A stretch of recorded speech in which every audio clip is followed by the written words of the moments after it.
Welcome to the regular town council meeting of Garner on April the 7th, 2026. We're all excited to be here this evening. It is springtime outside and we're just here to shine and live in the greatest place on earth in Garner. With that being said, I'm going to ask the town clerk to please call the roll. Mayor Gupton? Here. Mayor Pro Tem Dellinger? Here. Councilmember Matthews? Here. Councilmember Singleton? Here. Councilmember Stallings? Here. And Councilmember Vance. Here. And I'm going to ask Councilmember Grace Singleton to lead us in the Pledge of Allegiance and the invocation.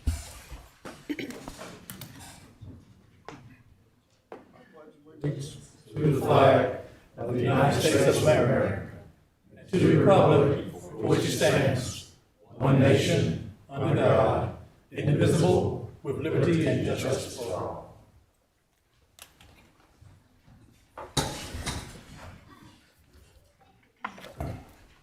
If you'd like to join in the invocation, please bow your head. Our Father, we thank you for this beautiful day, as the mayor mentioned here, time of year, spring, new life from plants, trees, the beautiful flowers in front of Town Hall. It's that time of year. Father, we lift up and ask that you be with us tonight as we talk about issues important to our town. Lift up those who are sick, those who are undergoing and recovering from serious medical issues. We lift up those who have lost loved ones recently. Ask that you wrap your arms around them and comfort those people. Father, we want to lift up the men and women of our military who are stationed at military bases and installations around this world. We ask a special blessing on those men and women and their families. We ask a special blessing on those men and women out in the Middle East with the complex issues they are dealing with out there.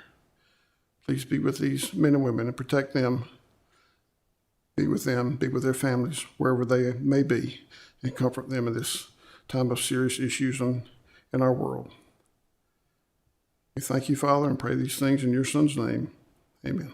Amen. Amen. Thank you, Mr. Singleton. Item B on our agenda is an adoption of the agenda, and I think our council members have had a chance to look this over.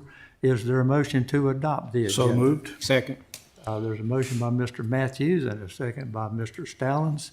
All in favor of adopting the agenda, please signify by saying aye. Aye. Any opposed by nay? Hearing none, that passes unanimously.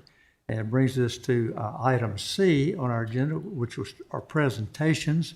And we will start with one including the introduction of our Housing and Community Development Specialist. And I'm going to ask Mari Howe, our Strategic Initiatives Director, to make that introduction. Good evening, Mayor and Council. Thank you so much for the time this evening. I am pleased to be here tonight to introduce you to Lewis Hurd, who is our new Housing and Community Development Specialist. We talked a couple of weeks ago at your retreat about the priorities that you have for affordable housing, and we are glad to say that Lewis has been with us for 2 weeks, jumped in with both feet to help us start implementing many of those priorities. So in just a second, I'll let him talk a little bit about his experience, but what I want to say is we had an excellent pool of candidates for this search, and Lewis quickly rose to the top as someone with a great deal of experience, a wide-ranging, diverse amount of experience, and we're very grateful and thankful that he was able to come and work for the town. So I'll let Lewis tell you a little bit more about himself. Good evening, Mayor and Council. My name is Lewis Hurd. I'm very happy to be standing before you. Just a little bit about myself. I recently relocated to North Carolina after many years of visiting down here and enjoying spending time down here. I have over 30 years of experience in housing, affordable housing, and community development. I have experience working in banking, nonprofits, public housing, and municipal government. All of them were centered around affordable housing and community development. I have held positions as CRA officer, which is Community Reinvestment Act, and I enjoy doing what I do. You know, I came down here thinking that it may be time to slow down and retire, and I found out that I wasn't ready to retire, and I needed a reason to get up in the morning. And when I saw the advertisement for this position, I just knew it was made for me.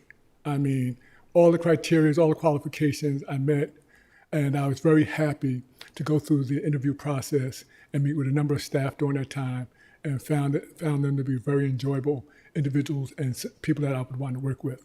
So I feel very fortunate to be standing before you, to work with you, work with other stakeholders in the town, and hopefully, and I'm almost positive, we can give you the goals and objectives that you desire. Thank you. Thank you, Mr. Hurd. We're glad to have you on board. As I mentioned earlier today, two things stand out about Mr. Hurd. One, he has years of experience doing this, which is good for us because this is the first time we've ever filled this position.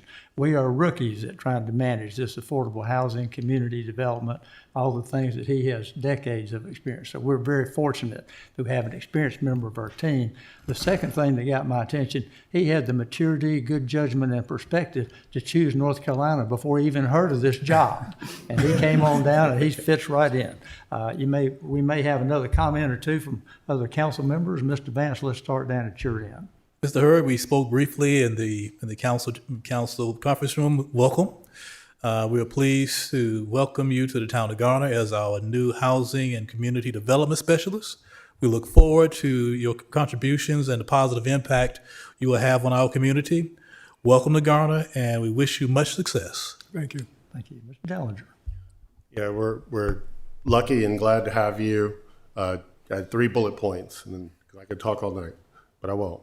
I just want to say I was thinking about it this weekend and that you were going to be here, and I said, I want you coming to work every day saying, thinking, and believing that you're going to change the world from right here in Garner.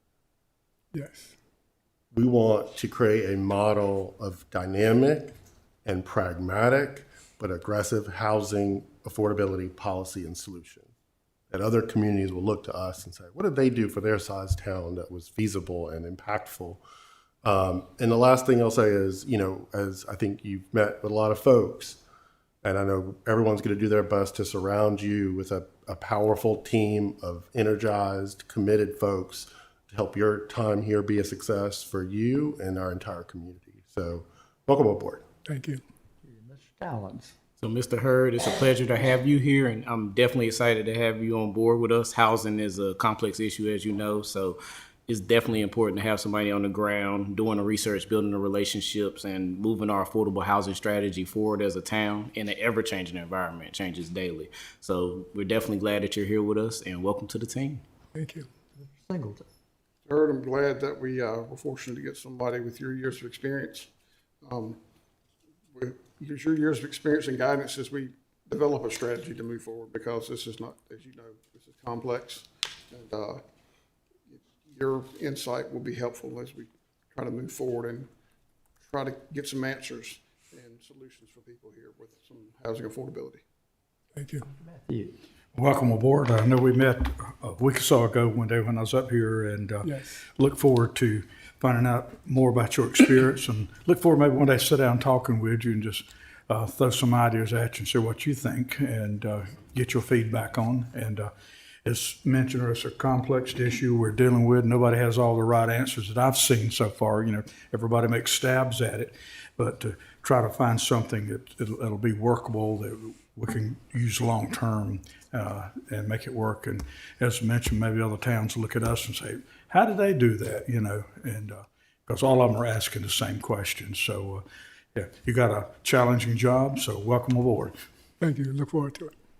Thank you. And Mr. Hurd, I think you can pick up the feeling from the council here that we're glad to have you. We are here to make you successful as you help us be successful on these projects. Thank you, Mayor. Thank you so much. And that brings us to item D on the agenda, which is petitions and comments. And we do have a couple of people signed up to speak this evening. Yes, sir. Okay, then I will be obligated to read the legal disclaimer. We always start this with here.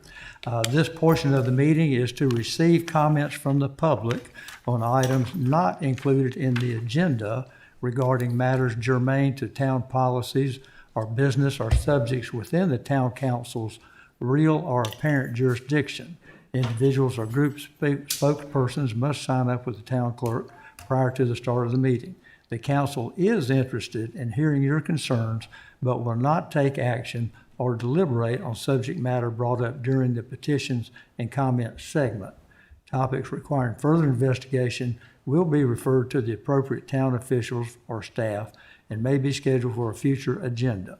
Each speaker is limited to 3 minutes, and we've had great cooperation from all the speakers on this. So thank you for sharing the time. That being said, who is our first speaker tonight? Our first speaker is Adarsh Yadlapali. Yes, sir. If you would come to the podium, please, and introduce yourself by name and address. Hey everyone, this is Adarsh Yadlapali. I live at 123 Wood Orchid Lane in Garner. I'm here today to just share some remarks as well as leave some comments about the growth of the town and what we could see to keep that growth flourishing. Good evening, everyone. Thank you for your continued efforts in making our town amazing, and also continued efforts to serve our community to keep it amazing.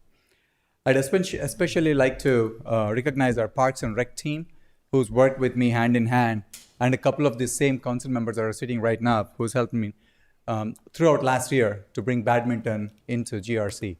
Badminton is a sport that Indian community, Chinese community, and a lot of folks who are immigrants play and enjoy. And this is something that we all wanted to take a moment to come in and say we are thankful for bringing it in. And the amazing thing that a town of Garner, for example, what's amazing here is that the strong collaboration, this brings in the sense of accomplishment to us, like, hey, our town listens to us and takes feedback from us. So thank you for doing that, especially to Maria, Sarah, Zach, Eric, and a few others that work with us. I would like to move to education. Education is a very, very critical aspect, and we talked about it over the last year, at least with a few of you guys, one-on-one. And there's concerns growing around school quality, the ratings, as well as opportunities of where the community could be involved more. So I want to take a step forward and give out a lending hand. Through Shiny Stars, we're eager to support tutoring or mentoring efforts. We are happy to take on if that's what Wake County wants us from the town to seek any help. Shiny Stars is open to provide that efforts. As Garner grows, especially South Garner, there's increasing need to evaluate the middle school. The ratings currently in the middle school are, we think it could definitely improve. And I know there's an education committee, there's a lot of conversations happened last year. We don't have visibility into where we are with that, what the county has responded. If there could be a PR released out around that, that would be amazing. And obviously, if there is intent where we seek some feedback from the community, I'm happy to gather that through Shiny Stars or through just in person also. Lastly, obviously, great day for housing. Louis Hurd, welcome to the town. Thank you so much for accepting the offer. Shiny Stars has so far done a few events. I'm sure you guys are aware of the drives, whether it be food drives, clothing drives. All of these only take us one step. But this housing and community development specialist, the committee that we have, I feel like we are in need of it. And Shiny Stars, again, we want to be involved in this, not for the short-term gains, but we want to be involved also into the long-term success story. Please let us know if there's anything we can do. There's over, I want to say at least 100 to 120 volunteers that have raised their hands and that will just show up if and when we need any help. Thank you for the opportunity. Thank you. We appreciate your remarks. Thank you for your comments. Thank you. And who else do we have signed up? The next person that has signed up is Jesse Hinton. Yes, if you would, please approach the podium, introduce yourself, name and address, please.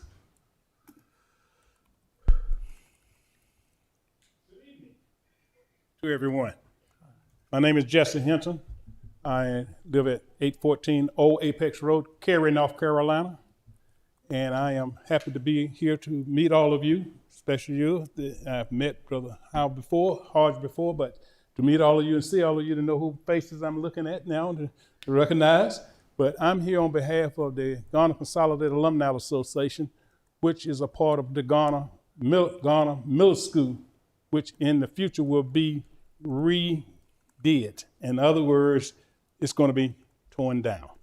So I'm here on behalf of the alumni we want to try to preserve the water tower as a lookout for not only for the school, but also for the Garner community.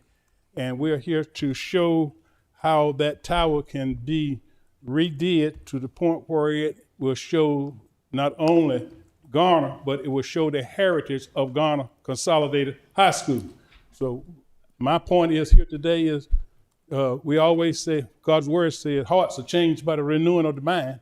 So I'm here to work with your mind to see if I can ask you to consider what we are asking for in the future. It won't come off in the next day or the next 2 days or anything of that nature, but it is coming as soon. And when it does come, I would like for you to really, really consider what we are offering to you as a part of Garner Consolidated High School, as a part of Garner Consolidated Community, as a part of Garner Consolidated entry here. And that will be a absolutely beautiful sight to see when you roll down Garner Road after they build the new school that they are building there to take care of that and to have that water tower to be part of that new structure that's going to take place there. My assistant, Sister Cynthia, she's coming up. She will give you some photos of how we are looking at how that tower will look. I trust that you will keep it in mind. And that the first thing that you can do when you get up in the mornings, look over at it, see what you'll see how you like it, and come back with a good word for us in the future. Thank you for allowing me to be before you. Our next one will be Sister Cynthia. She will be coming before you. God bless all of you. Thank you, Mr. Hinton. That's something I had not heard much about. I'm glad to hear it. Something dear to my heart, Garner Consolidated. Thank you very much, sir. It's a pleasure meeting you also. And another person we have signed up this evening. Cynthia Nesbitt. Yes. I first of all give you a copy of what was being said. Didn't realize so many of you all. You know, We'll share. I looked at it. sharing is caring.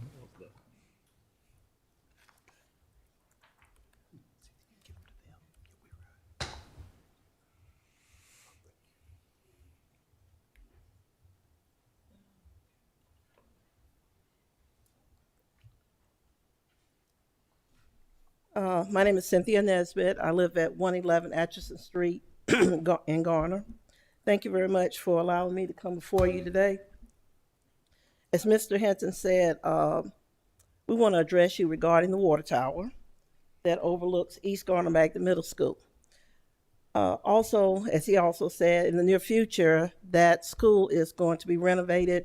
A lot of construction is going to be going on because our town is growing. Excuse me.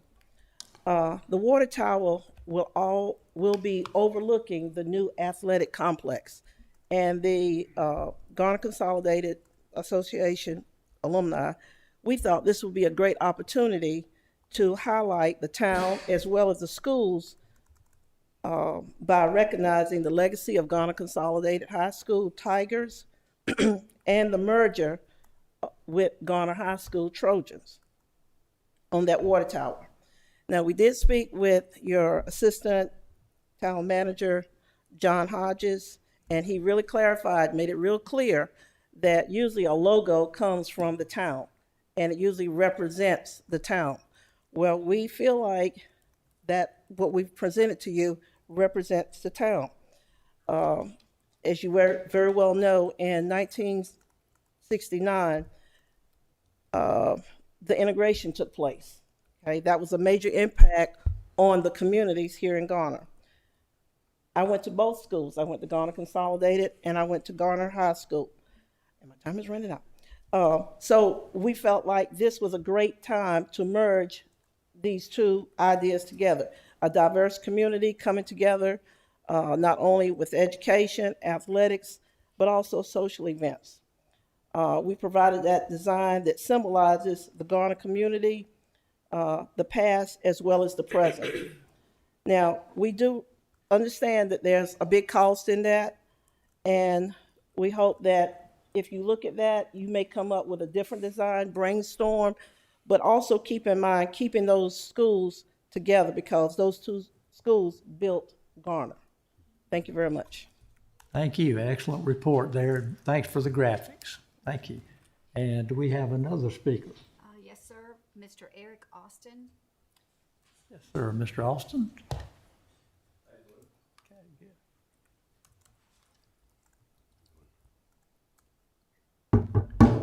Good evening, Mayor and council members. My name is Eric Austin, and I'm here tonight to speak about an issue that I believe is not being taken seriously enough. Ongoing drone harassment and the lack of protection for citizens when technology moves faster than the law. Over the past 6 months, we have experienced repeated incidents involving groups of 7 to 14 drones operating over our property. I'm sorry, Eric Austin, 1412 Kennan Road. I apologize. Groups of 7 to 14 drones operating over my property and in our community. These are not isolated flyovers. This is persistent activity that raises serious concerns about privacy, safety, and accountability. I have personally observed drones hovering or encircling over the area near Vendora Springs Elementary. That raises even greater concern, not just for myself, but for families, children, and even the broader community. Regardless of intent, that type of activity near a school should be taken seriously and looked into.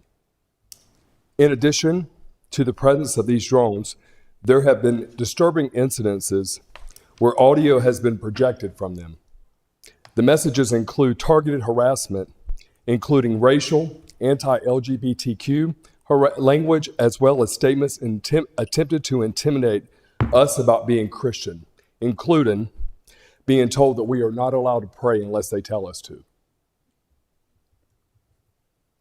This type of behavior goes beyond nuisance. It creates fear, distress, and a hostile environment. When we've reached out to law enforcement, we've been told the airspace issues fall outside of this jurisdiction. When I've looked to federal agencies, there have been no clear investigation or response. An example of that is I have driven past, after being followed by drones, to the governor's mansion. They were able to fly over the governor's mansion. I called later that day and spoke to his secretary. There is no laws to prevent that. This leaves citizens like myself in a gap where something is clearly happening, but no agency is taking responsibility. Right now, the laws have not caught up with the capabilities of modern drone technology. These devices can hover, record, broadcast audio, follow individuals, and potentially interfere with daily life. Yet, there are limited tools for a private citizen to protect themselves, or even report the activity in a way that leads to action. So my question to this council is, what protections do residents have right now, and what steps can this city take to address the growing issue? What I'm asking for is a clear local guidance on how citizens should report drone harassment, coordination with state and federal agencies to ensure complaints are investigated, consideration of local ordinances that protect privacy and prevent misuse of drone technology, public awareness to residents, understanding both their rights and limitations. This is not just about one person or one situation. As drone use increases, this will become a broader community issue. We need to be proactive now instead of reactive later. I'm asking you to take this seriously and help close the gap between technology and public protection. Thank you for your time. Thank you for sharing with us. Very important information. And do we have another speaker? Yes, sir. Mr. Ricky Pierce. Yes, sir. Mr. Pierce, if you would come to the podium, introduce yourself with name and address. I'm Ricky Pierce. I live at 1810 Vendora Springs Road here in Garner. As I've said before, I've lived here all of my 74 years, except for the first 2 years of my life. I lived in Raleigh with my grandparents, where my mother and dad lived. My family settled in this area over 200 years ago. I'm proud of Garner. I love this town, but I'm not happy with some things that's going on, and that's what brings me here tonight. I know some of the people are tired of hearing me speak and being up here, and I'm tired of coming here. But I wouldn't be here if it hadn't been for the scheme pulled off the last election cycle. and I'll keep coming back until I've said what I had to say. Start with, I'll inform everybody, I'm not running for public office. I wouldn't have your job. So I'm not out here soliciting votes. I'm not trying to make friends. At 74 years old, I got plenty of friends. But if I do make friends through my being here speaking, I'll enjoy that because that will mean they're like-minded. And for all the Facebook responders to the town's Facebook, the opinions of woke, liberal, soccer moms who've moved down here from up north don't really bother me. I don't really care if you appreciate what I have to say. All I can say is I was here before you. I'm retired. I no longer have a business in this area, and I'm not interested in worried about losing business because of saying what's on my mind. I have here in my hand something that some of you have seen, though I think some of you need to look at it again. It's the town's code of conduct and ethics for the town board and town people. I've read it and highlighted it. I see some of you in these highlighted areas, and I think that should bother you. It should bother the people of this town to know what goes on. Because you sit elevated from us doesn't mean you can lord over us or talk down to us, and that's happened in the past. There have been some good citizens of Garner to sit in those seats previously. Don't dishonor them in what they've done to build this town to where it's at today. Like I said, I've read the code of ethics. I've highlighted it. I think it's time for some refresher courses and some sensitivity training, as some of you seem to have gotten too big for your britches. Our town deserves more and better from you. Garner is in this county spotlight right now. Did some dictionary work, got two words that stuck out for me. One is fair play. If I can find it here. Fair play means just and honorable treatment, action, or conduct. An example of that, the political campaign was notably lacking in fair play. That's not my words, that's the Google's. An established standard of decency, honesty, and an abidance by this standard. The other word, you need to pay attention to this, called collusion. Collusion is an agreement between people to act together secretly or illegally in order to deceive or cheat someone. An example is an agreement, especially in secret, for illegal or dishonest reason. An example of that, the companies were accused of acting in collusion to fix the elections. Google says that. Thank you for your time. Thank you, Mr. Pierce. Appreciate you sharing your concerns. Do we have any other speakers tonight? No, sir, that will conclude the public speakers. Thank you, and that concludes our petitions and comments sections. And that takes us along to item E, which is the consent agenda. There are 7 items on there this evening. Council has had time to look at these and consider these. These are typically of a more administrative or more routine function that we've had a chance to look at, and we can often approve these en masse without further discussion. Is there any item on here that needs to be removed in the opinion of a council member? Any item that needs to be pulled off for separate discussion? Okay. Hearing none, I will accept a motion to approve the consent agenda. So moved. Second. Okay, I believe that was Mr. Matthews who made the motion, and a second by Mr. Stallings. Okay, so there's a motion and a second to accept the consent agenda. All in favor, please signify by saying aye. Aye. Any opposed by nay? Hearing none, the consent agenda is adopted. And thanks to the people, particularly in the back row, wearing our golden shirts back there. Your item is on there, and we're for it. Thank you. That brings us along now to item F, which are quasi-judicial hearings. We have one of those coming up. And since these are, as it says, related to a judicial process, there are a certain set of rules that apply, and we'll read through this little set of rules as well. This public hearing involves an application for a special use permit, which requires a quasi-judicial hearing.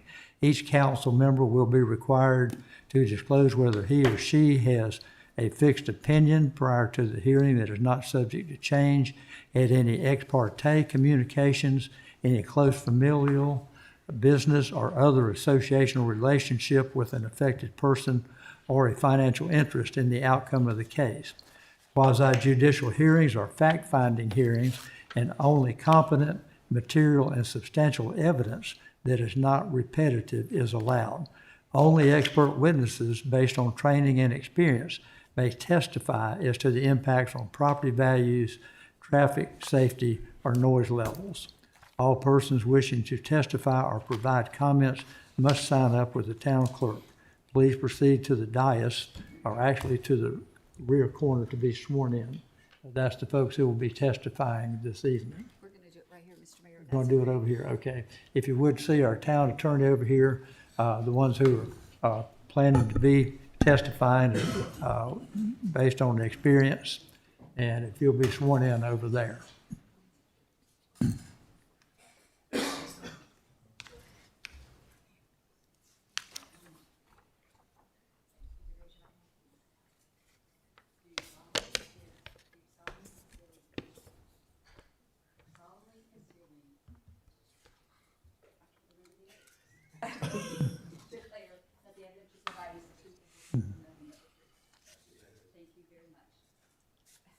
Okay, thank you. The staff report will be offered as evidence in the case and will be accepted into the record unless an objection is raised. And our sponsor on this is our Development Review Manager, Nicholas Tefelsky. If you would give us a little overview of this particular one here, Nick. Yeah, thank you, Mayor. Good evening, everybody. For the record, Nick Tefelsky, Development Review Manager. The case before you tonight is SUP 26001. Just real quickly here before we begin, I do want to just clarify in case there's any confusion. The SUP before you tonight is for the proposed use of the site. It's not for the size of the buildings. It's specifically the use of warehousing and freight movement. Some brief details here. The application was submitted by the applicant's attorney, who's Hunter Winstead of Morningstar Law Group, on behalf of Longleaf Industrial. The property is owned by an LLC, and again, the request is for the approval of the use of warehouse and freight movement on the tract located at 500 North Greenfield Parkway, which is just over 36 acres in size. Property right now is zoned light industrial, and the current use is that there are the two buildings going on the site, and the sites are currently under construction. The extreme southwest corner of the site falls within the limited access highway overlay district. As far as the requirements of that overlay district, it's not having any impact on this site or the proposed use. The property is already within the corporate limits of the town of Garner, so there's no need for an annexation. It is one of two, or was one of two vacant parcels remaining within the Greenfield North Industrial Park. The other one being 201 Green Trace Court. And there is water and sewer readily available along North Greenfield Parkway. Within the comprehensive plan, the project is proposed as the project area is proposed as an employment center in terms of character type. The site falls within a regional employment activity center on the general framework map, and then the site is identified as a level 3 area to enhance. So this group of designations strongly implies that the site is supposed to be an area of growth and employment that has close access to the transportation network. The applicant did hold the required neighborhood meeting on February 25th of this year at the Omega Multipurpose Center. 338 properties and occupants were noticed for this, and 13 people attended. There were no significant comments. Just clarifications for the applicant, and the full meeting information from that neighborhood meeting is available in the staff report. So the request, again, is for the use of warehouse and freight movement, which does require a special use permit within the LI Light Industrial District. The property has had sort of an interesting process because it's in multiple phases. Phase 1 being the building on the east side of the site, phase 2 being the building on the west side of the site. Phase 1 has already been approved by TRC, the Technical Review Committee. Phase 2 is currently in the process of being reviewed by TRC. And this requested use is because the property owner and the developer has a prospective tenant that's interested in that warehouse and freight movement use specifically. So the recommended conditions, honestly, are pretty general. They tie more toward the standard that we would apply for site plans, but just wanted to make sure that you all were aware of them. Part of the process of developing any parcel in the town of Garner, it is going to be right-of-way dedication if it meets the criteria in the UDO, in which case this one does. Not along Greenfield Parkway, but the eastern and southeastern portion of this property abuts up on Auburn Road, which is an existing road. Currently does not have the ultimate width, and so the applicant is dedicating some of that right-of-way. So that is one of the conditions, is that they record that right-of-way dedication plat prior to receiving building certificate of occupancy. And I can tell you that that dedication plat is already under review. The second condition just relates to a memorandum of agreement related to operations and maintenance of the stormwater control measures that would be on site. It's very standard language anytime we have on-site stormwater management. And then again, the third condition is also very standard, just relating to the requirement of them installing the tree protection fencing and providing staff with a surveyed staking map showing exactly where that tree protection fencing was installed. And then information there about contacting the appropriate employee once that's been installed so staff can inspect it. So that's the information that I have. I'm happy to answer any questions. I also know that the applicant's attorney does have a presentation as well. Okay, thank you very much. That's great information. And again, for you watching from home who may not be familiar with this, the zoning of this area took place some years ago. And it's coming back before the council now for a special use permit based on a particular usage that our Unified Development Ordinance requires special attention to make sure it's meeting all the requirements. And the people who will be testifying generally are engineers and experts with experience in this area to talk about. That being said, I'm going to suggest perhaps we hear from the applicant and then see what questions, comments that we have. Okay.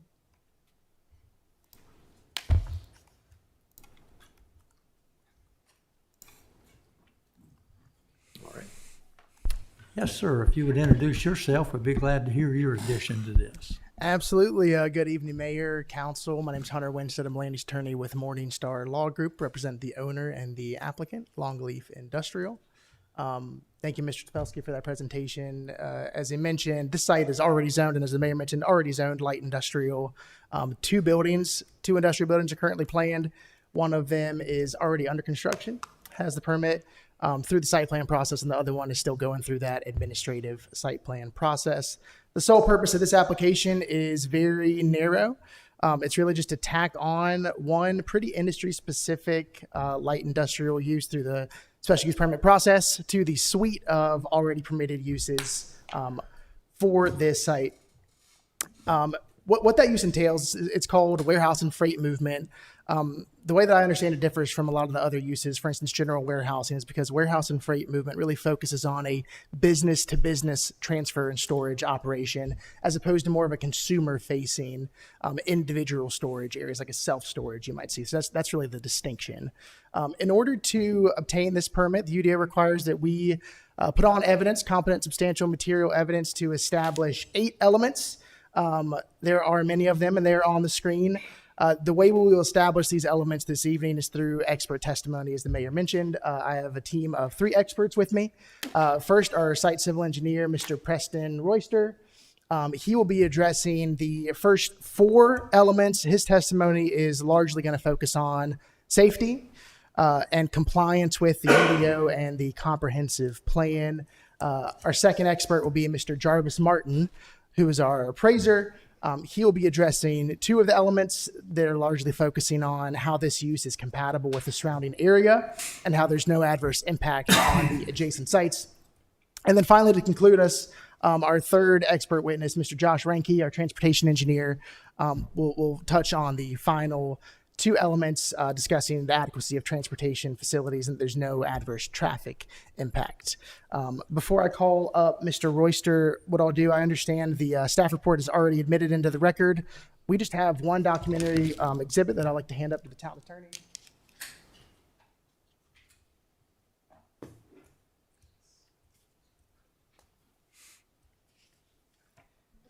And that document is Mr. Jarvis Martin's appraisal report, just for the council's consideration. We submitted to the town last week. I just wanted to make sure there's printed copies as well. Mr. Martin will walk through it.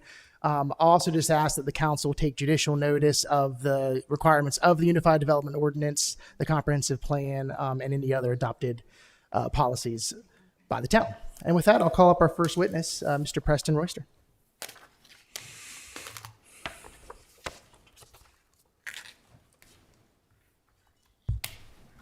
Good evening, Mayor and Council. My name is Preston Royster. I'm a professional engineer with Thomas & Hutton Engineering Company in Durham. I specialize in civil engineering and particularly with site design and site entitlements. I received my Bachelor of Science and Master of Science degrees in 2004 and 2007 from NC State University in civil engineering. I have 20 years of experience in the field of engineering, civil engineering, and I am familiar with the design of the project site as well as the town's adopted plans and the UDO. Let's see. So the subject site, as staff mentioned, is outlined in orange in the middle of the screen where you can see a rendering of the proposed site plan. As staff mentioned, phase 1 is approved, phase 2 is under review. Note the site's close proximity to US 70 to the south and I-40 to the west. This proximity to easy highway access makes this site an ideal location for industrial uses. This site is zoned light industrial, which is reflected in the purple portion of the town's zoning map. Some of the industrial uses which are already permitted by right in these two buildings are outlined in green on the bottom of the screen. For instance, general warehousing, manufacturing, and production uses are already allowed by right. Importantly to note, this application does not propose any changes to the existing zoning or the proposed site plan that you see on the screen. Rather, the sole purpose of this application is to add one more industrial use to the list of already permitted uses allowed in these two buildings. This specific use to be added is known as warehouse and freight movement, which is shown on the right side of the screen. Essentially, this is a specific type of warehousing that focuses on business-to-business operations rather than on-site consumer sales. From a compliance, health, and safety standpoint, this use is not materially different from the other industrial uses already allowed on the property. Turning to the town's 2023 Garner Forward Comprehensive Plan, the project area is designated as an employment center character type, a regional employment activity center, and a level 3 area to enhance. As explained in the staff report, this group of designations demonstrates the site is intended to be an area of growth and employment with close access to the transportation network, as I mentioned earlier. Adding to the warehouse and freight movement use strongly advances these comp plan goals by bringing an employment-focused, business-to-business use to this planned employment center site. Also, as Mr. Ranke will discuss in more detail, North Greenfield Parkway is built out to its full width as contemplated on the transportation plan. Therefore, in my professional opinion, the proposed use is consistent with the town's adopted transportation plans, other relevant adopted plans and policies, and the stated purpose and intent of the UDO. Turning to the UDO's development regulations and the public health and safety, this proposal does not make any changes to the existing or the proposed site plan, which is thoroughly reviewed by staff through the administrative approval process. Consistent with the light industrial zoning district, all of the warehouse and freight movement operations will take place inside these two buildings. As explained in the staff report, the applicant's proposal complies with UDO's open space, stormwater, landscaping, buffers, lighting, parking, fire protection, utilities, transportation, environmental, and architectural regulations. Public safety and utility facilities and services are available to serve the subject property. And once these buildings are connected, these facilities will continue to operate at sufficient levels of service. Therefore, in my professional opinion, the development complies with all requirements of this ordinance, poses no danger to public health or safety, and promotes adequate assurances of continuing maintenance. With that, I will pass it off to Mr. Martin.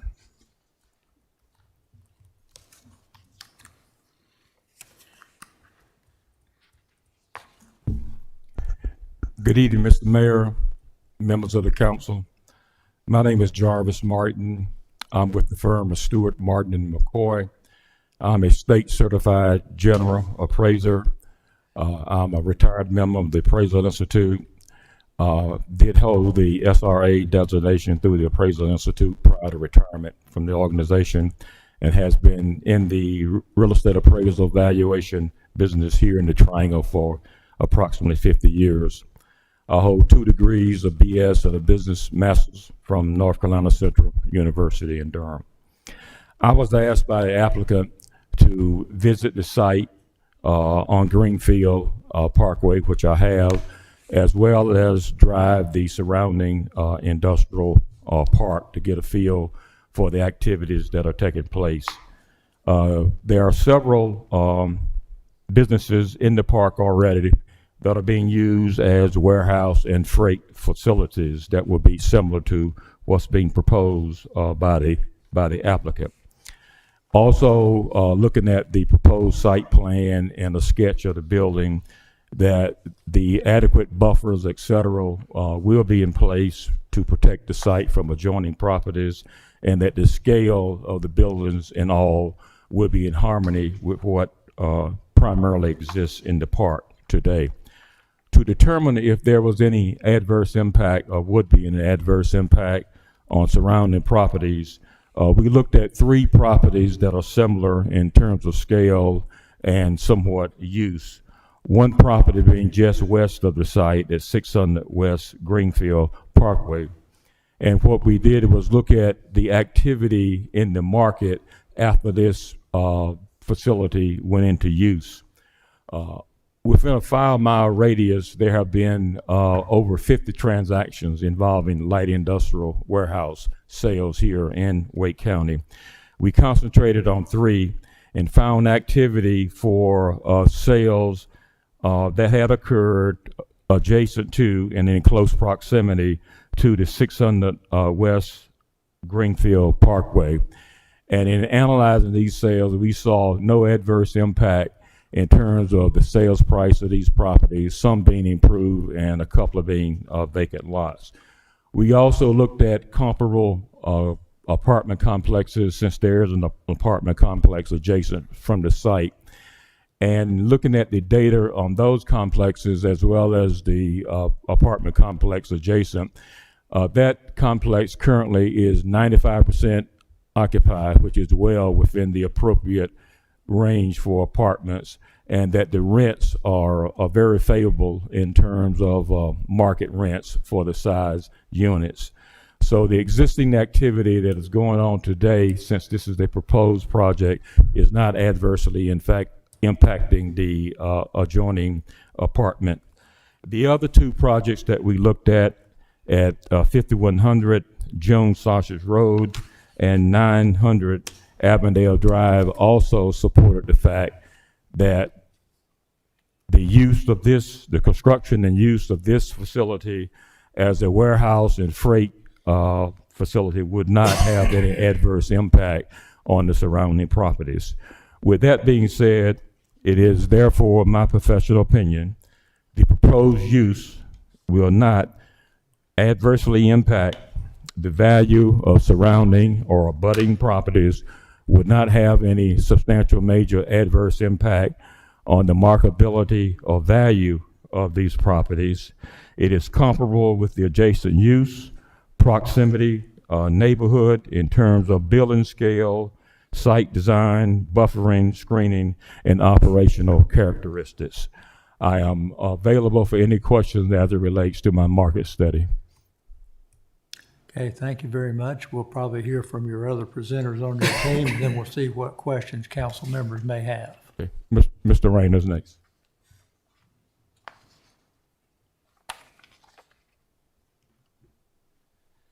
Good evening, Mayor and Council. Josh Ranke with Bolton and Mink, Senior Traffic Project Manager for 18 South Dawson Street, Raleigh, North Carolina. I'm a professional engineer with pre-qualification with NCDOT to do traffic analysis, and I received my bachelor's in civil engineering from Valparaiso University in 2001. Been practicing transportation engineering pretty much my whole career. So as was explained by the staff report and mentioned by Mr. Royster, this stretch of North Greenfield Parkway is a 4-lane divided 120-foot right-of-way roadway that is already built out to its ultimate width. This roadway serves multiple industrial sites along Greenfield Parkway and provides quick access to US Highway 70 as well as I-40. It's important to note that adding this warehouse and freight movement use to the suite of already approved industrial uses will have no meaningful traffic impact, and I'll talk a little bit about some trip generation potential of what's currently planned and what this will be. To determine the anticipated trip generation for this site, I consulted the published data from the Institute of Transportation Engineers, ITE, which is the leading source for accurate trip generation data and the source that NCDOT requires you to use for traffic impact analysis studies. First, I looked at the IT's analysis of the general light industrial use, which is classified by IT as Land Use Code 110. IT describes a general light industrial site as a typical single-tenant site devoted to light industrial activities such as printing, material testing, assembly, fabrication, packaging, and processing materials. This classification fits the general light industrial uses that are already permitted on this site through its LI zoning designation. According to ITE, for the 387,158 square feet, which includes both buildings on the site, a general light industrial use is expected to generate approximately 1,394 daily trips. And to kind of give you context there, that's about half of what the DOT typically has a threshold to require a traffic impact analysis. Again, these numbers are addressing what is already permitted on that site. The warehouse and freight movement use is a much lower trip generator when compared to a general light industrial use. From my analysis of the ITE classification, the most appropriate code for the town's warehouse and freight movement use is Land Use Code 154, which is a high cube transload and short-term storage warehouse. This code is described as a building of typically at least 200,000 square feet, which we exceed, used primarily for the storage and or consolidation of manufactured goods prior to their distribution to retail locations or other warehouses. This description pairs nicely with the UDO's definition of warehouse and freight movement. For this IT land use, the expected daily trips for 387,158 square feet is just 542 daily trips. So significantly less than what would be a general light industrial. This data demonstrates that using all or a portion of these buildings for warehouse and freight movement will actually have less of a traffic impact than if the entire buildings were used for general light industrial purposes, which is already permitted by right. Therefore, in my professional opinion, there are no significant adverse traffic impacts resulting from the proposed use, and any potential impacts are mitigated by the fact that the available transportation facilities, namely North Greenfield Parkway, is built out to its full width and operating at a sufficient level of service. And I'll be available for any questions, but for now, I'll pass it back to Attorney Winstead. Okay, thank you, Mr. Reinke. Thank you.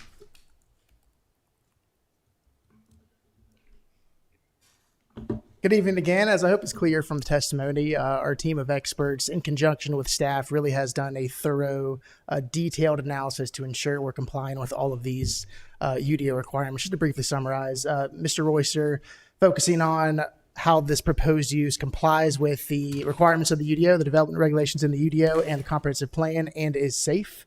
Mr. Martin focusing on how the proposed use is compatible with the surrounding area And Mr. Ranke's testimony established that there are no significant traffic impacts.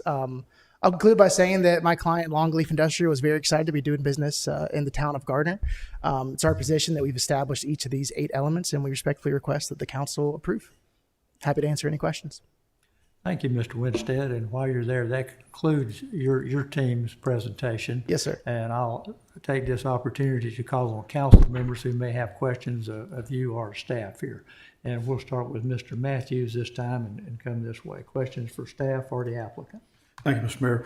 Very good presentation, and I think it's like you can have a nice facility, what you want to do out there in the Greenfield Park, and from what you present, it will blend in well. And as we are growing, we're going to be needing more and more out there. But thank you for your presentations, and I have no technical questions this time. You've answered all my concerns. Thank you, Mr. Matthews. Mr. Singleton. No questions. Mr. Stallings. No questions. Mr. Dellinger. No questions. Mr. Vance. Appreciate the work. Have no questions. Thank you, Mr. Wow, Vance. that was pretty comprehensive presentation you made. Answered most of everybody's questions in advance. Thank you, Mayor. Okay. Yes, thank you very much. You may have a seat. We may think of another question. We also will recognize any individuals who have signed up to speak, and do we have any? We have Gary Curtis. All right. Eric Chaywick. Okay. Eric Austin. Okay, that looks like everyone on the list. Okay, so there's no individuals here who signed up to speak on this item tonight. I think some of the folks that you read may have spoken during the petitions and comments section, so that's fine. So basically, we've heard the introduction from our planning staff, who's been working long and hard. The technical review committee has looked at this. We've seen the report. We've heard the report from the experts, the ones qualified to speak on this, and their attorney seems pretty comprehensive there. At this point, then, we will close the public hearing. We've heard the basic information, and we'll now move ahead to the council members. And the task before us is to approve or deny the special use permit, SUP-26-001, related to this project there. We've heard a lot about it. So I'll ask for a motion and a second to either approve the special use permit, or to deny that. And then we can have some more discussion before we take a vote. So is there a motion on the floor?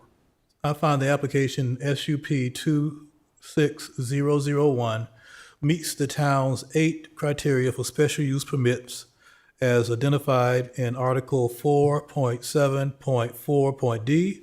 Therefore, I move the town council approve SUP 26001, 500 North Greenfield Parkway with the 3 site-specific conditions recommended by the TRC to be listed on the permit that will be prepared by staff. Thank you, Mr. Vance. There's a motion. Is there a second? I second. Mr. Matthews seconds the motion to approve the special use permit, and that gives us the opportunity to have more discussion from council. And I'll start at Mr. Vance's end. You recommended this. Any further comments or you'd like to make? As I stated, I appreciate the hard work that went into this particular project. It was thoroughly done. I believe that light industrial uses can be appropriate along this particular corridor, and I see the benefits in terms of the economic growth. My main focus, as I quite often speak about, is that making sure that the project fits well within the surrounding area with the right conditions in place, especially around buffering and traffic. It seems like you've done that in operations, and I'm comfortable supporting this request. And it's important that we continue to balance the growth with protecting our residents, and residents have opportunity to speak if they needed to or wanted to. And I believe that that can be done going forward, and has been provided opportunities through the process, and I have no problems with approving this project. Thank you, Mr. Dellinger. Comments, questions? No comments. No comment. Mr. Singleton? No, sir. Okay, well, again, pretty comprehensive motion, second, and good information presented all along. That being done, there's a motion and a second on the floor. I'm going to call for a voice vote here. All those council members in favor of approving this special use permit, please signify by saying aye. Aye. Any opposed by nay? Hearing none, it's unanimous. The SUP is approved. Thank you for all your hard work, our town staff, particularly Technical Review Committee, who have spent a lot of time looking at this from every angle, the experts who's testified. It does seem to be the right thing at the right time, at the right place. We appreciate what you're doing to help us grow here in Garner. Thank you all.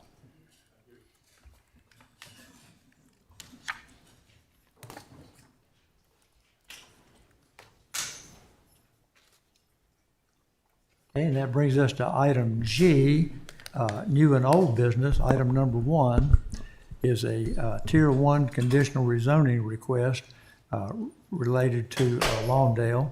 And Jemiah Ryans, our planner, will make the presentation, give us the basic introduction on this. Yes, sir. Thank you, Mayor. Good evening, Mayor, council members.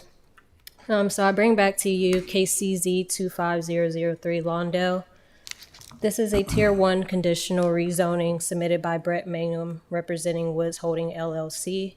It is to rezone approximately 2.4 acres of residential 2 and residential 4 to residential 4 conditional. The site is made up of 3 parcels along Lawndale, that being 925 Lawndale, 981, and 1007 Lawndale Street. Again, with this being a Tier 1, there is no master plan or site-specific plan for this rezoning request. Again, as mentioned, the current zoning is R2 and R4. Typically, but in the R2 district, you will find single-family residential, low density. In the R4, you'll also have duplexes along with that single family, and a requirement for public water and sewer, as well as amenities for walking and recreation. Looking at our framework map, it lies majority within a neighborhood activity center. So typically within this area, you'll see single family and multifamily residential, with neighborhoods serving non-residential uses. And the applicant has narrowed a list of permitted uses to 1 of the 14 permitted uses allowed in the R4 district, that being single family residential or detached. And he has also provided a list of conditions speaking to the architectural conditions of what he's proposing. And you can find the conditions within your agenda packets. So looking at the request against the plan's growth framework and land use, staff have found a strong level of consistency as far as the plan's growth framework and find an overall finding of consistency. For more details on the staff consistency, that is also in your agenda packets. As mentioned before, we did bring this case to you all February 17th for a public hearing. During that meeting, there was concerns voiced by neighboring residents. Those concerns related to flood risk, traffic and parking impact, and concerns about density. Based on these concerns, staff did conduct an analysis where we compared the density of 9 single-family lots south of the site to the density of what is being proposed. We did find that the density did increase slightly, but did not pose significant impact on neighborhood character, traffic, or parking. This request went before Planning Commission March 9th. Planning Commission did have questions related to water and sewer access, as well as comments made towards the condition about the porch size and the overall suitability for the other surrounding street frontage character. Planning Commission did find that the request is consistent with the town's adopted land use plan and did make a motion to recommend approval. This motion was made by Vice Chair Carson, second by Commissioner Voiland, and it was a unanimously pass. Apologies. Here we have 6 points of reasonableness. And here we have our draft motion. We ask council to consider finding consistency and reasonableness with approval. And you can find all 4 draft motions at the end of the report in your agenda packet. Staff is here to answer any questions you may have, as well as the applicant. Hey, thank you, Ms. Ryan. That's very, very helpful. As you recounted, this not long ago was before the council here for a rezoning. We heard from some neighbors at that time. There had been a previous neighborhood meeting. After we heard it, we referred it on to the Planning Commission, who again had a public hearing, had some input there, continued to work with the developer and the neighbors. The staff has worked closely with this, seems to have reached some conclusion that this is an appropriate use at this place. And now the question before the council is to consider approving the statement of reasonableness and conditional rezoning by adopting this ordinance 2026-5381. That being said, we'll recognize council members who may wish to ask questions or make comments. And we'll start down at this end with Mr. Matthews. No questions. Mr. Singleton. No questions. Mr. Stallings. No questions. Mr. Dellinger. I remember during the public hearing, the mention of the drainage issues, and then there was mention of water and sewer to planning commission. What was the ultimate sort of analysis or resolution around the concerns of the neighbors with regards to the potential drainage concerns? Again, I don't think those were recognized professionally at the time, but I know there were concerns. So at this moment, I cannot necessarily speak to that, but if the request were to be approved, and site plans were to be submitted, staff would do a thorough review to ensure that all storm management and flood requirements and compliances were made as far as, town's detention requirements, Swift Creek land management plan, Neuse nitrogen rules, the appropriate buffer requirements and everything, to ensure that that was addressed. And I don't see anyone from the community. So was that communicated to the residents as well, or? I'm trying to tie up a loose end that folks had when they came here, because I think there are at least half a dozen folks. Yes. So during public hearing, I know that council did guide that the residents reach out to planning department. They did not reach out. However, I did attempt to reach out to the residents that spoke during the public hearing, but there was no response via email and phone. Thank you. Thank you, Mr. Vance. No questions. Okay. If there's no further questions, I may ask for a motion, accept a motion here to either accept this statement of reasonableness or otherwise. Is there a motion? Mr. Mayor, I move that the town council accept the planning commission's written statement regarding consistency of the zoning amendment request, adopt land use plans detailed in section 3 of the staff report as their own, and I further move that the town council adopt ordinance number 2026-5381 approving rezoning CZ-25-003 as the request is reasonable in the public interest because proposed district is compatible with present zoning and conforming uses on nearby property and with the character of the neighborhood. Second. Thank you, and thank you, Mr. Singleton, for the second there. So we have a motion and a second. Is there any further discussion? Yes, sir, Mr. Dellinger. Yeah, just a comment, just related to the nature of the project as being a tier 1 project and the appreciativeness of the use of tier 1 in such a way that it narrows the scope and use of the project so that we're very clear on the outcome that we're going to get. We've had a couple of these smaller projects that have done that, and I think that's a good practice for anyone who comes before us with a tier 1. Okay. Thank you. That is a good comment. We get a little confused sometimes between the rezonings, the SUPs, and the tier 1s and the tier 2s. But we're confident that staff has done a thorough analysis. The neighbors have had a chance to be involved in the discussion. It just seems to be heading down the road in the right direction. So we have a motion and a second. If there's no further discussion, I'll call for a voice vote on this. All in favor of accepting and approving the statement of reasonableness and conditional rezoning on ordinance 2026-5381, please signify by saying aye. Aye. Any opposed by nay? Hearing none, that passes unanimously. Excellent work. Thank you. Thank you, team. That brings us to section H of our agenda this evening, which is updates to council. And we will start with committee reports from council members related to committees they may serve on. Let's start with Mr. Vance down at this end this time. Well, the nomination committee will meet on tomorrow at 12 to continue looking at applications and planning for the future interviews and filling of vacancies in the coming future. That's all I have right now. Mr. Dillinger, you want to add anything to that? No, sir. Okay, Mr. Stallings. So the Parks and Recreation Committee met on March 23rd for their rescheduled meeting. Items for discussion were the Jurgen Park operating plan, policies around the White Deer Park splash pad, as well as a couple of programming updates. So overall, a lot of topics were discussed during this meeting. The Downtown Garner Association will meet this Thursday, April 9th at 5:30 for our monthly meeting. So I look forward to being in attendance and looking forward to a great meeting. And I also want to take a moment in time to commend Bella and Rick on the youth council work. At their last meeting, I got an opportunity to see them get in front of everybody and discuss the work that they've been doing in their committees on youth council.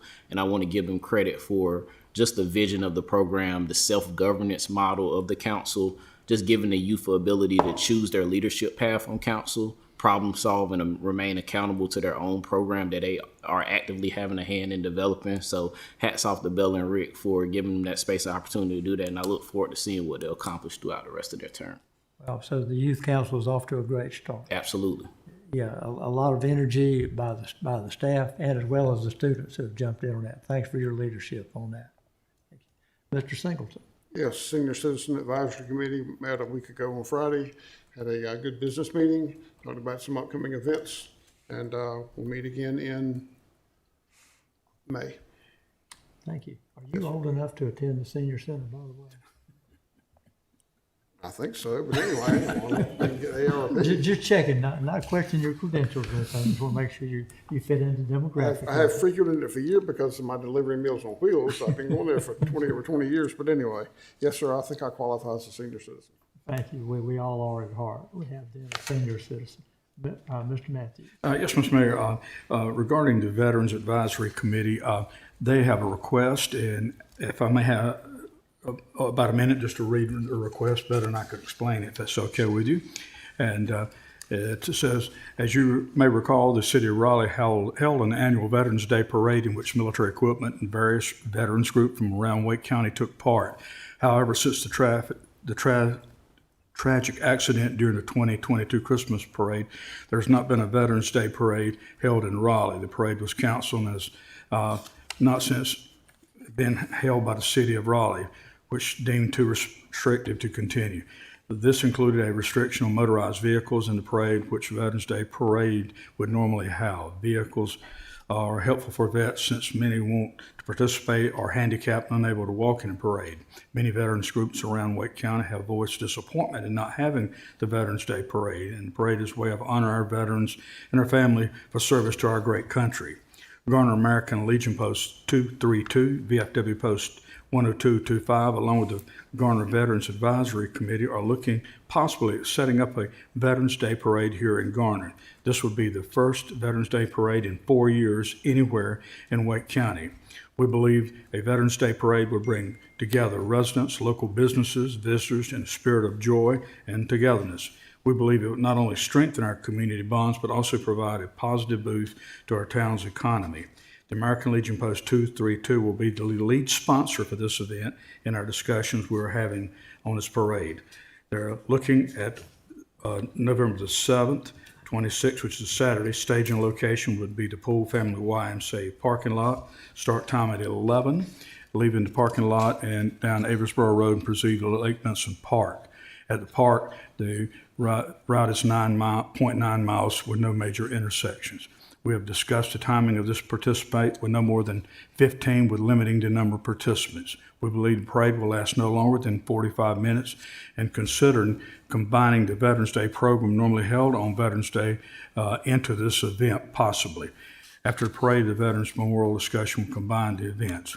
What we have done so far, winding down, is we have reserved the Lake Benson Park for November 7th, obtained permission from the YMCA for our staging point, and have discussion with Captain Don Johnson and Kim Wood of Garner Fire Department, discussing the pros and cons of the parade and things they've learned over the years, sponsoring the Fireman's Parade. We have consulted with Lieutenant Jones of Garner PD on route for the Veterans Day. We first discussed staging at Aversboro Road School, but we thought that crossing over Timber Drive, closing it down for an hour, the new route would be shorter and much safer and faster. We're committed to working closely with the town council and relevant departments to meet the requirements, including permits, insurance, and public safety protocols.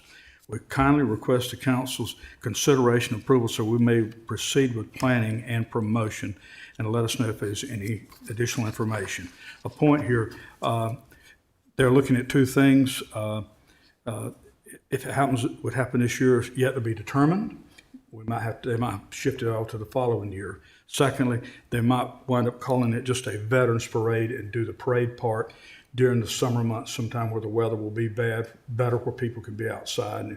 And the sidewalk on both sides of that street, it would be perfect for a Veterans Parade.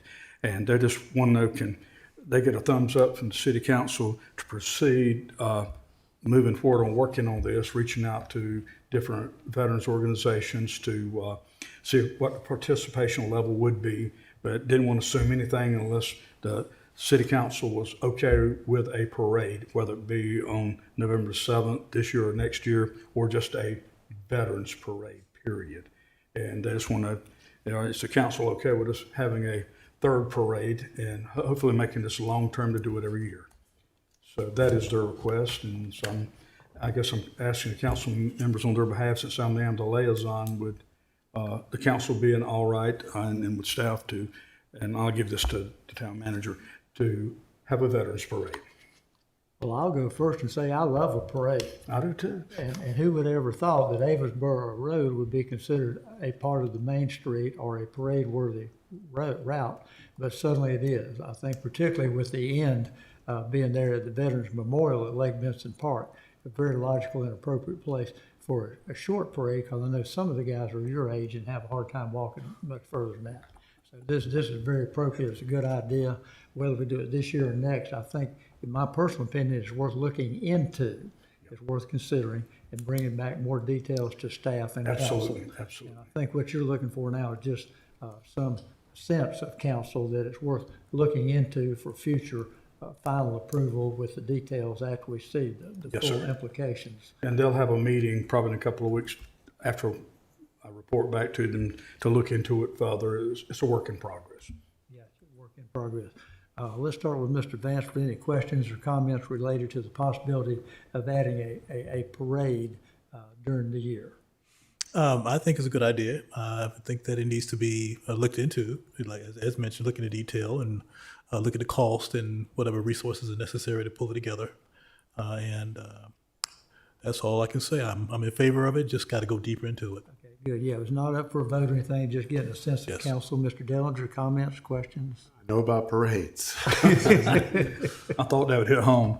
A lot of parades. I'm in favor of looking into it. I think it's definitely something we need to get all the staff's brain power into and logistics. It's a very time-consuming, high-risk event and activity. So I think getting a full recommendation from staff and working through that on council, and then what the town's role is, what all the stakeholders are and what their roles are. But I'm in favor of doing kind of the analysis, maybe get like a few page summary and timelines and things like that. But it is a lot of work, and the planning is the hard part. And the parade's this long, but the planning takes a long time. And we always reiterate with the Christmas parade, safety, fun, safety, because they are potentially dangerous events if they're not handled properly. So look into it. Excellent. And you certainly can speak from personal experience. There's more to it than just Santa Claus riding down the street, isn't there? A lot more. A lot Yeah. goes into it. Mr. Stallings. Definitely in favor of looking into it. Mr. Singleton, comments? A couple of things. One, about 15 or 16 years ago, staff at that time wanted us to change the Christmas parade and make it go down Avonsboro Road. It was going to start at Town Hall. It was the old Town Hall in Forest Hills. Go down Avonsboro Road. They wanted to cross Timber and ended at Lowe's.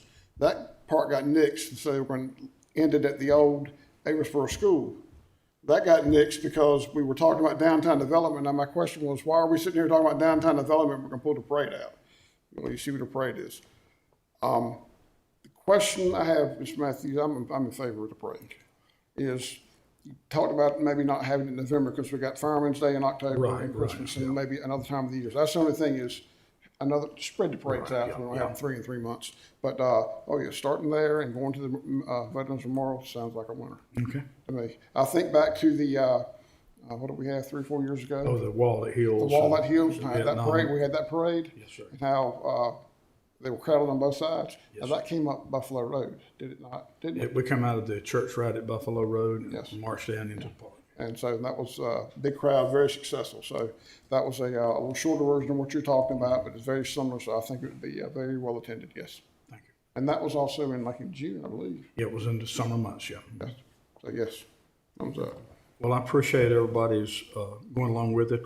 There's a lot of the details in the planning, but I'll report back to them that the board has gone along with it, and we're looking to get more feedback and plan of actions and see where it goes. But this was one of the hurdles we want to make sure we had it covered, and I'll pass this on to the town manager what I read, so she'll have a copy of it. And we'll see where it goes. Thank you very much. On behalf of the veterans, we are a veteran-friendly community and a Purple Heart community. So, Good way to illustrate that. A good way to publicize that. Thank you very much. So that concludes our committee reports and takes us to part 2, manager reports. Yes, good evening, Mayor, members of council. Just 2 items I wanted to bring to your attention.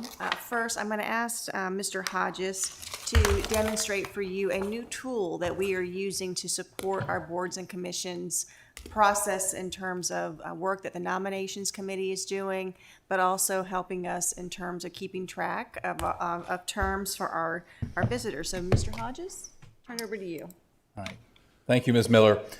Mayor and council members, in the past, we have had separate pages on our website for each of the boards, advisory boards, and commissions. We've had different formats for the way that we are preparing and displaying information about each of these.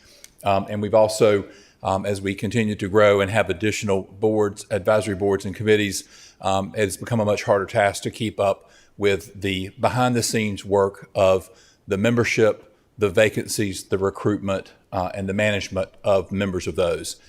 So following the successful rollout of our eScribe agenda software that you've heard about and seen the results of, we have implemented a second module by that company called Board Manager. So we now have a back office system that helps us with all of those functions that I mentioned previously. And to display that better to the public, we've consolidated everything under one page. So on our website under government, there's now a link for town advisory groups. When you go there, there is information at the top about how to apply to a board and serve on a board and committee. There is a new frame that is a product of the board manager that is displayed. And you'll see here each of our boards and commissions is listed here. There's a brief description. There's a longer description if you hover over it. If there are vacancies coming up, there's a view vacancy button on the right. If you click on one of the boards or committees, you will see a window open where there's additional information there, the length of terms, term limits, numbers of members, details about meeting times and locations, chairs, liaisons, a link to minutes and bylaws, and then also a roster of members.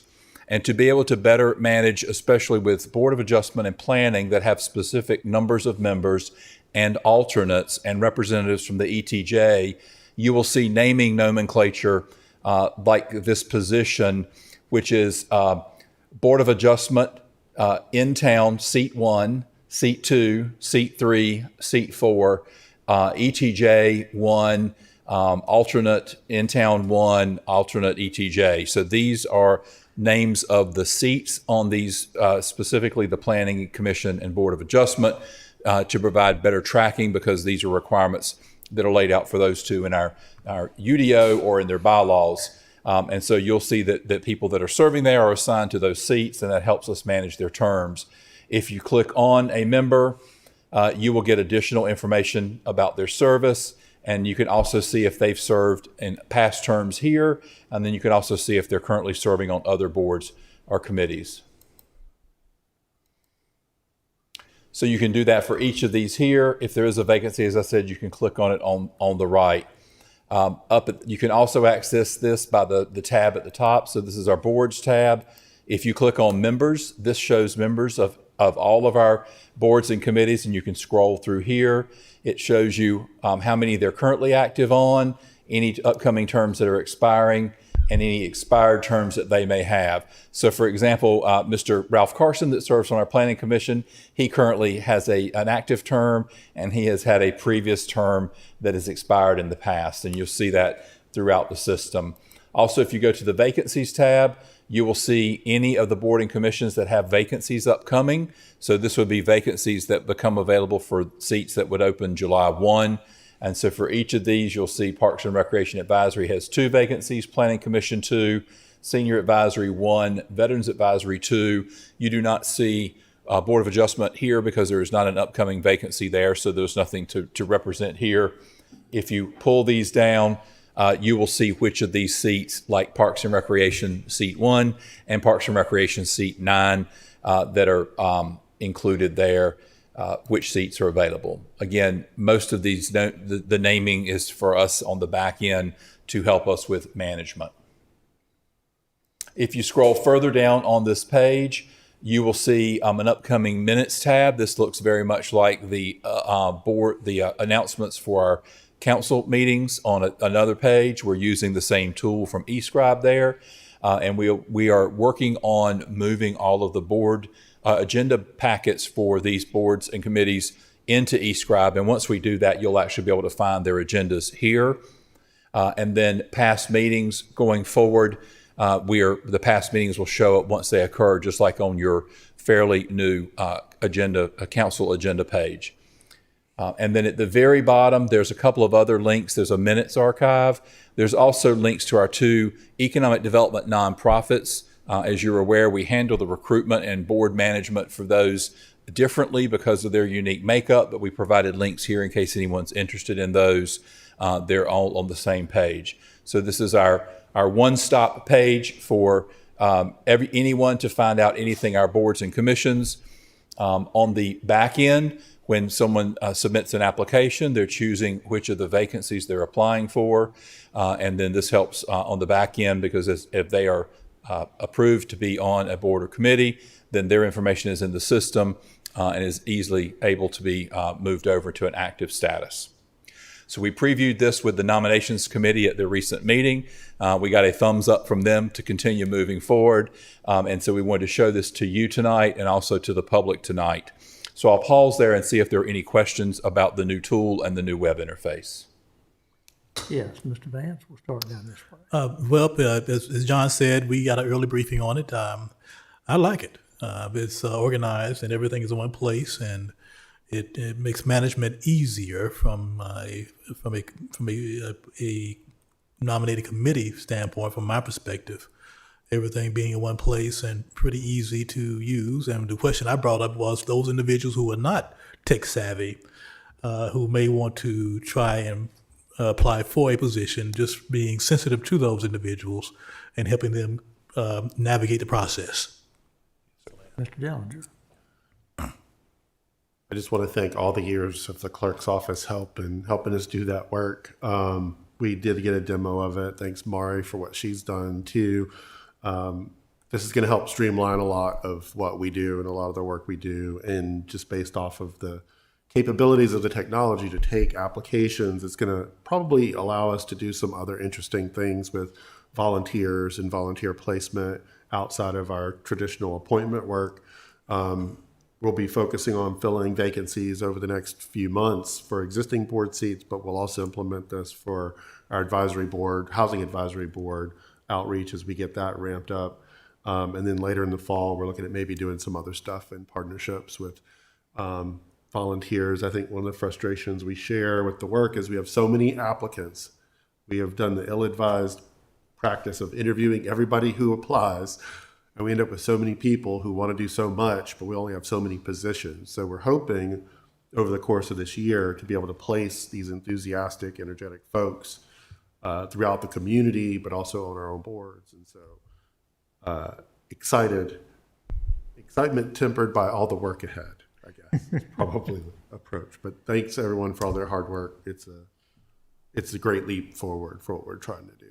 Excellent. And before we finish with council comments, I've just got to thank you two gentlemen, Mr. Vance and Mr. Dellinger, for being in charge of what used to be called the HR committee, now nominating committee, to try to find the right fit for all these commissions, these boards, advisory groups, And thank goodness, we have the problem of many great applicants that we have to choose and go from.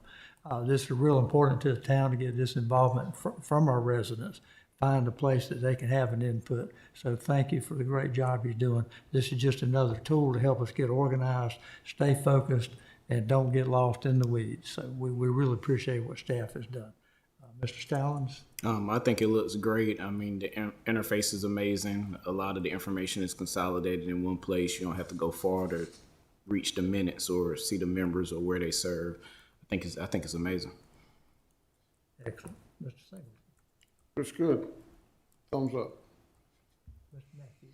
up. Great management tool, and it appears to be user-friendly for people like me. And so thanks a lot. This is going to be a great tool. Great. Well, I would like to thank the folks that were very involved with this. Mari Howe, our Strategic Initiatives Director, led the implementation of this like she has done so many of our recent software implementations, working closely with our clerk's office, both Ms. Gibson and Ms. Murray, in thinking through all of the things that had to be thought through. And there's a lot of them, trust me, to go from a manual process to one like this. The process mapping is the key to success with these, and with them working together, it was done very successfully. So thanks to all of them. Also thanks to Ms. Murray, our deputy clerk, took on the coordination and the primary staff support for the nominations committee. So in addition to her work with the nominations committee, she played a key role in getting all the current data loaded in this. You'll see a few places along the way that will be enhancing descriptions of the boards and committees to better match their bylaws, or to just refresh and update descriptions. You'll see this work continue to evolve, but we wanted to show it to you tonight and to the public. Following tonight's meeting, we will be launching an announcement of vacancies, and so you will see information come out from the communications office in the next day or so that will be launching this to the public and also advertising vacancies, so that the nominations committee will be able to move forward with those activities. We've discussed with the nominations committee a vision that staff had for future cycles that I think aligns with their goals. For future cycles, we're hoping to open up nominations in January of each calendar year, have January and February to collect nominations, have March and April to make interviews and internal appointments.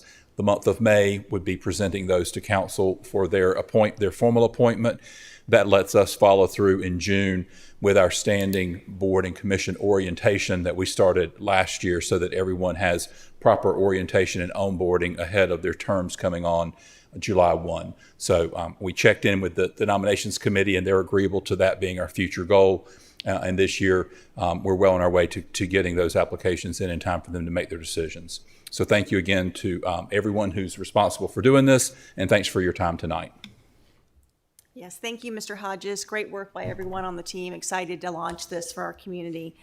The only other update I wanted to share with council is we launched our Civic Academy last week, and it was an exciting opportunity to relaunch our Garner 101 sort of Citizen Academy. We've got a very enthusiastic and engaged group who will be attending and be part of the cohort for our Civic Academy. We have our second session coming up this week. They'll be looking at development services, and just really excited and energized to see that program up and running again. So those are all my updates for this evening. Happy to answer any questions council may have. Any questions for town manager? What's the cadence of the Civic Academy?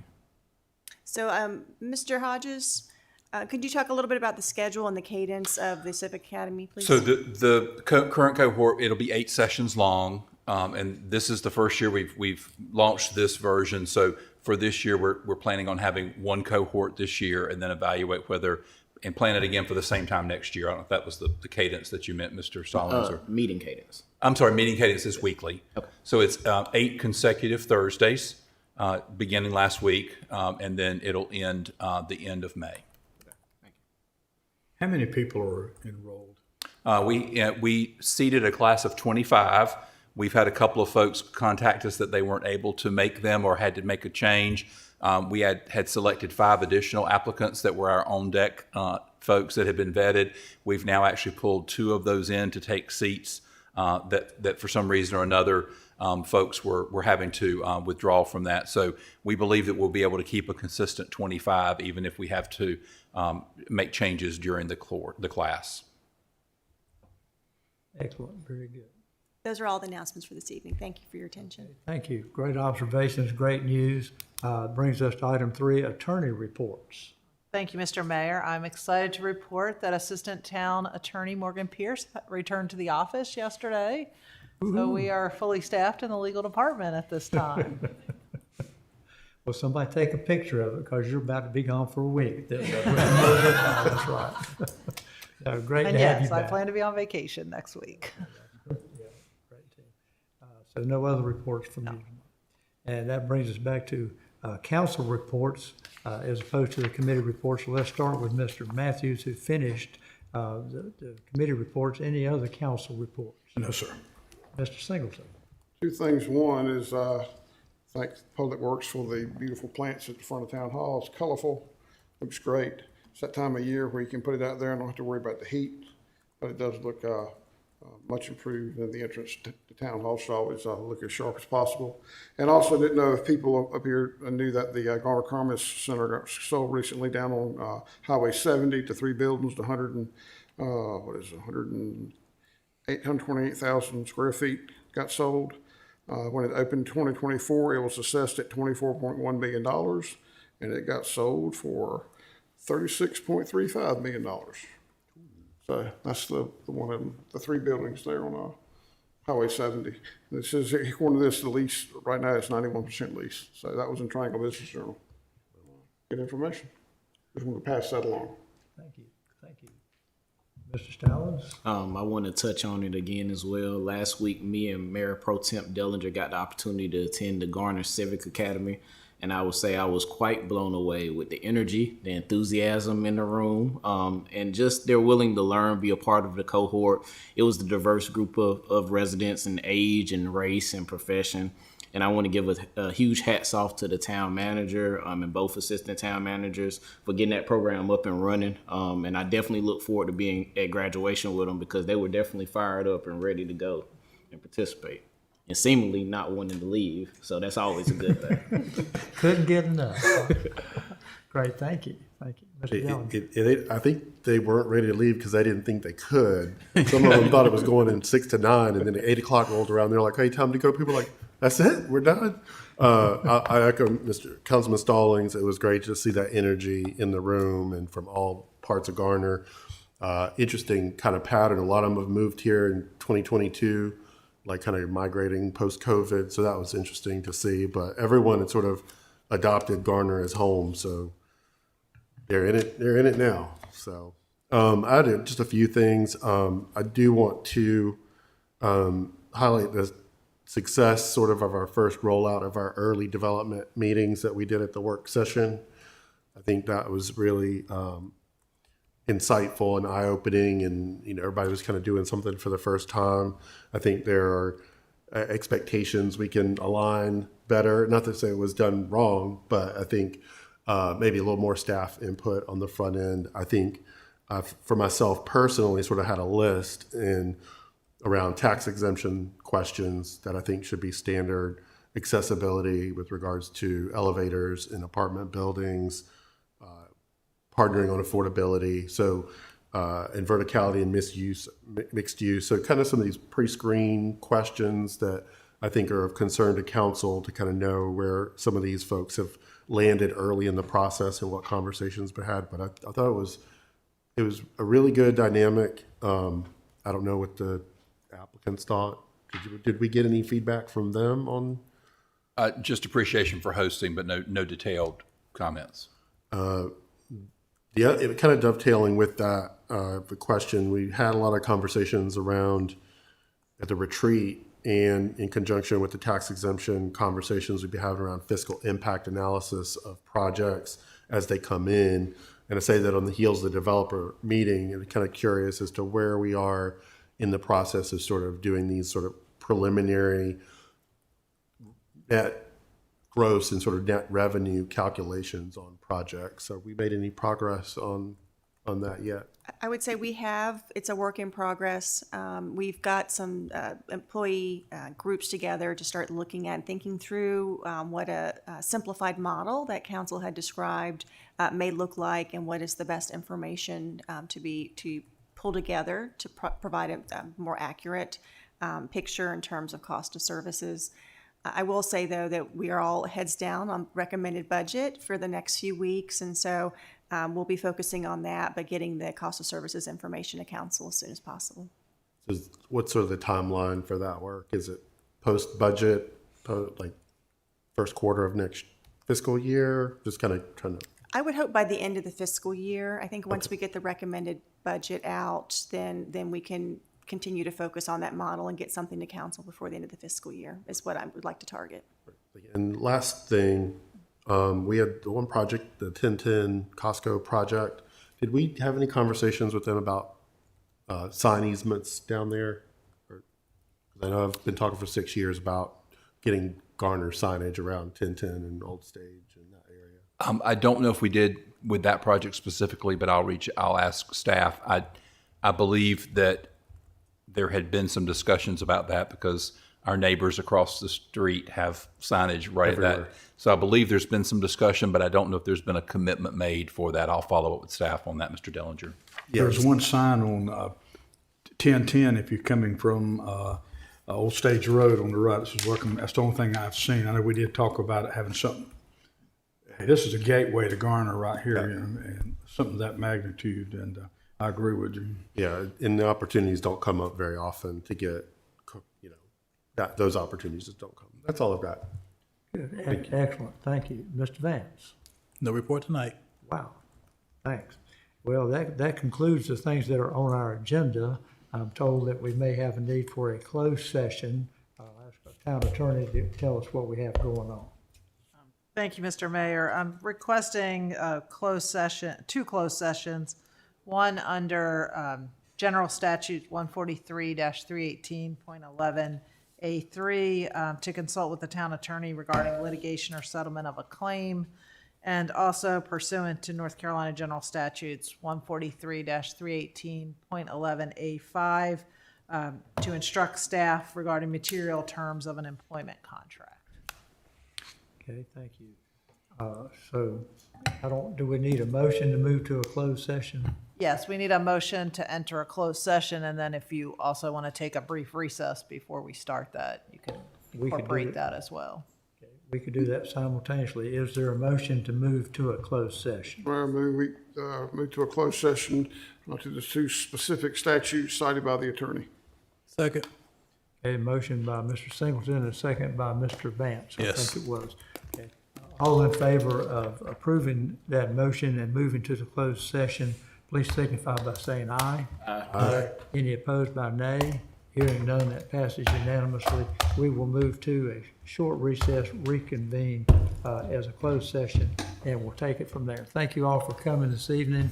Come back a little later. We'll be back in here for a quick synopsis. Thank you.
And we have completed our work in our closed session. We return now to our regular session here. I'm going to call on our town attorney to give us a summary of what was accomplished. Thank you, Mr. Mayor. Council consulted with the town attorney and gave direction on regarding pending litigation and also on how to proceed with an employment contract with the town. Thank you. So mission accomplished. If there's no other business before the council this evening, I will accept a motion to adjourn. So moved. Motion by Mr. Stallings and second by Mr. Matthews. All in favor of adjournment, please signify by saying aye. Aye. Any opposed by nay? Thank you. Meeting adjourned.